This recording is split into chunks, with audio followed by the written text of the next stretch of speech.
Such is the price for speaking up in Russia today. That's what Vladimir Kara-Murza, one of President Putin's most prominent critics, said in his closing remarks at his trial. Today, he waited in a bulletproof cage to hear that statement come true. His punishment, the maximum of 25 years, for criticising Moscow's invasion of Ukraine, an act Russia calls treason. A sign the Kremlin is further stepping up its relentless crackdown on dissent. Kara-Murza, who has both British and Russian citizenship, had lobbied Western governments throughout the war, helping impose harsh sanctions on individuals accused of violating human rights as part of the Magnitsky Act. Individuals, including a judge who then later presided over this trial. Watching on in an adjoining room was the British ambassador. The verdict came after a hasty closed trial. A criminal case was initiated against him for his bold speech against Russia's invasion of Ukraine. The British government expresses its solidarity with Vladimir Kara-Murza and his family and calls for his immediate release. The Cambridge University-educated critic had originally been arrested for disobeying a police officer over a year ago. It wasn't until later, when he was in custody, when more serious crimes were levelled against him. But even those were completely fabricated, according to his wife.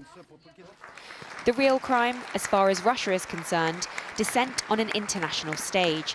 This speech to US representatives in Arizona has been singled out as the act that landed him the toughest sentence seen for a political opponent since the start of the war. And very quickly, Vladimir Putin began to go after independent media, began to go after opposition parties, began to rig elections, imprison opponents, then murder opponents, and very quickly, within the space of literally a few years, transformed Russia from an imperfect democracy that we had back in the 1990s to the perfect authoritarian state that he has built today. Sanctions had already been imposed on one Russian official as well as the judge, but today the British government said they could go further. And I have instructed officials to investigate the possibility of sanctioning everyone who was involved in this trial, and we expect within the next week to come forward with a package of further measures in this respect. But Kara-Murza had always been prepared for the ramifications of speaking out. He nearly died twice after being poisoned, and some support today from a friend who suffered a similar fate. The jailed Russian opposition leader, Alexei Navalny, despite new concerns over his declining health, his anti-corruption foundation raising the possibility he has been poisoned again. I believe that Vladimir Kara-Murza is being persecuted for political reasons.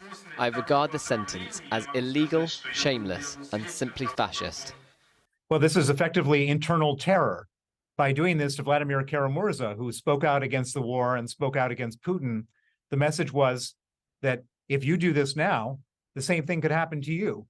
And so if you're somebody who is not happy with the war, and there are many people in Russia that are not happy with the war, if you're somebody who's not happy with Putin, you basically have to risk your life. You have to be ready to give up your life to express your opinion. And many people, most people, are not that brave. Reading Solzhenitsyn, Russia's most famous Soviet dissident, Kara-Murza knows Russia is a country of symbols. His sentence now a signal to others of what happens when you speak out in Russia. Well, I spoke to Mr. Kara-Murza's wife, Evgenia, before we came on air, and I began by asking for her immediate reaction to her husband's sentencing. Well, I am, and always was, always will be proud of my husband. And I believe that this absolutely atrocious sentence is actually the high recognition of the effectiveness of my husband's work. This is an A+ for his consistent, courageous work on behalf of Russian civil society, on behalf of our country. This is the recognition of the effectiveness of those instruments that Vladimir has been fighting for. Specifically the Magnitsky sanctions that are now allow the free democratic world to go after human rights abusers. Incredible to hear of your pride in your husband. I wonder, though, given the judge saying that he's going to be held in a correctional colony, a very strict regime, what are your fears for how he will be treated? My fears, I am very much concerned about my husband's health and about my husband's life, and not just because he might be treated badly, but because his health has significantly deteriorated over the past year. My husband survived 2 assassination attacks in the past, in 2015 and 2017. These attacks left him with peripheral nerve damage.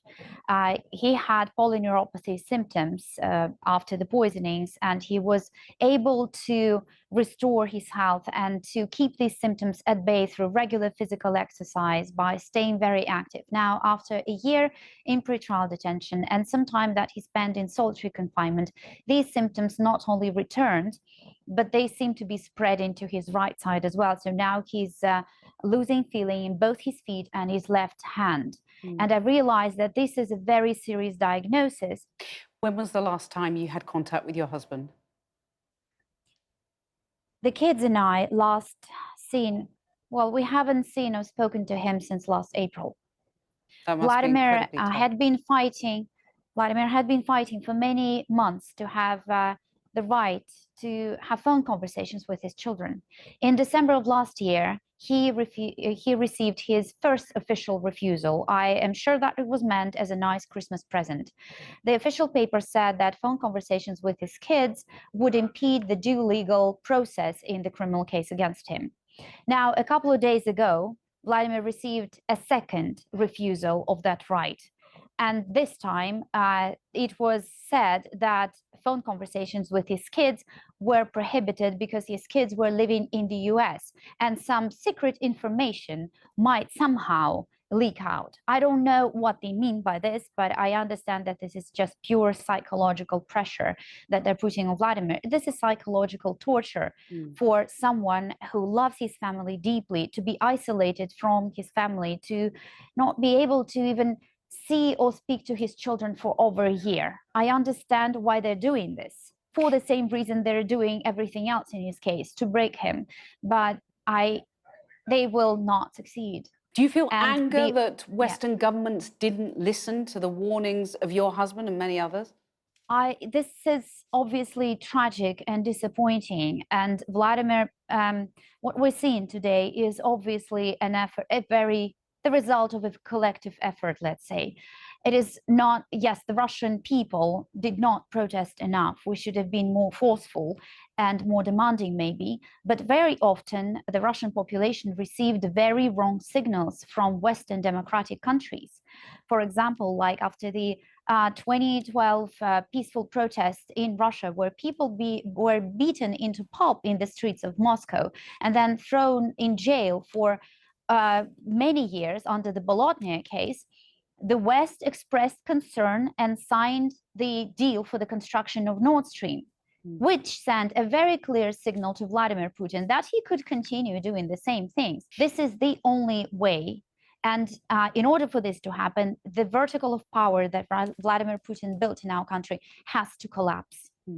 And just finally, must be an incredibly difficult time for you. What will be keeping you going and keeping your husband in your thoughts? Vladimir will keep me going. The kids, our 3 kids, will keep me going. Understanding that my husband is fighting for the right cause will keep me going. Understanding that I'm sharing my life with someone who refuses to back down despite all odds, who refuses to be broken. And I need to be there for him, of course, and I want to be there for him.